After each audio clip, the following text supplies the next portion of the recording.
Jim Colt here with Maverick CNC. A question came up recently about a customer that wanted to purchase a new Maverick CNC machine, and asked. He said, "I already have a Hypertherm plasma. Is that okay?" Well, it is. If you're using any of the newer Hypertherm plasmas from the 45 XP through the PowerMax 65, 85, and the newer PowerMax units, yes.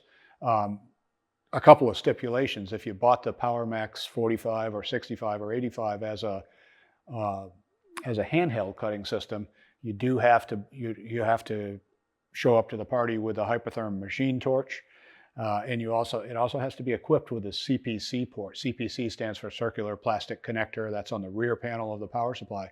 If your unit doesn't have that, and it probably doesn't if it was bought with a hand torch, then you can order a kit through Maverick or through any Hypertherm distributor.